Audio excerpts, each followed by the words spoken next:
have come to enjoy greens, like the combination of greens and beans, a lot during my little vegan journey here. It's just as simple as like frying your regular veggie seasonings first and then adding in so your onions, your carrots, your bell peppers, celery, whatever, right? Adding your spices, frying that in oil, and then I use canned beans, right? I use canned beans from the store, but you could freshly can or have freshly soaked beans, or freshly boiled beans like in your fridge. I actually might do that and like keep some fresh boiled beans in my fridge. Especially when I get more space. But for now, canned beans are fine.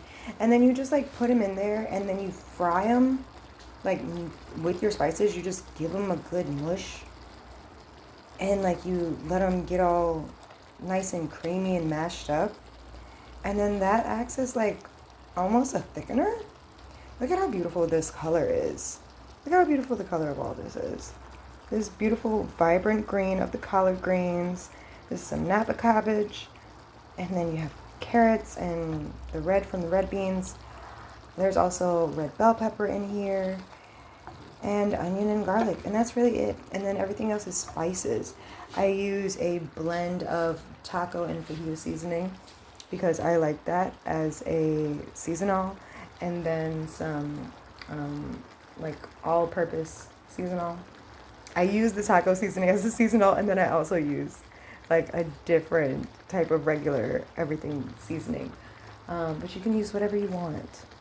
I do some garlic powder, onion powder, a little bit of Worcestershire sauce. What else is in here?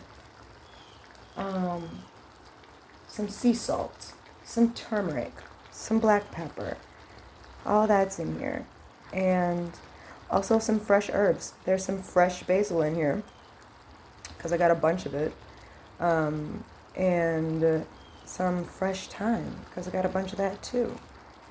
And yeah, you just learn to expand your palate. Learn to expand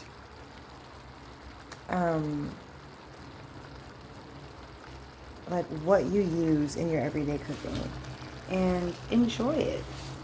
You could put some turnips in here. You could put some potatoes in here. You could put different greens in here. Put some cilantro, some parsley in here.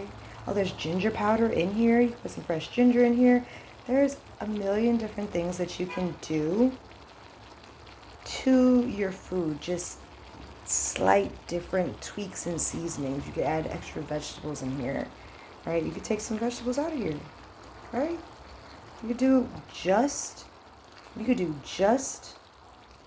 the greens with no cabbage, add a little bit of vinegar, add some freshly chopped dates or a little sprinkle of sugar, a little bit of balsamic vinegar, and more garlic. I only do like 4 cloves of garlic. You could do like 10 cloves of garlic or like 2 heaping spoonfuls of like either garlic or like fresh garlic paste.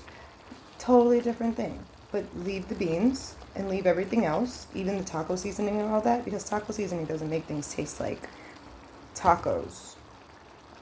It's how much taco seasoning, a whole packet. So I had to give you a whole packet. You don't just do a little sprinkle in the beef. You do the whole packet in the beef. But if you use it as, I'm trying to reach it. If you use it as a seasoning blend, then it's just like a sprinkle. Then you get some of that good flavor and seasonings in there. And, you know,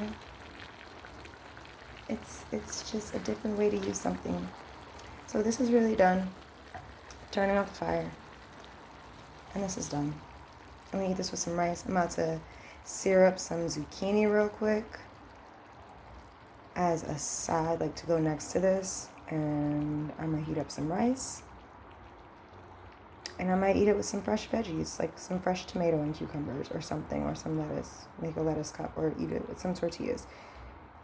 Everything, guys.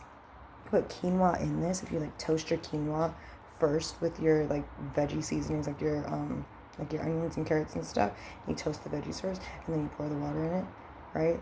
And then you do all that first and you let the quinoa cook up like that, and then you add your cabbage or then you add your greens. There's a million things. I'll share more with y'all later. Enjoy, loves.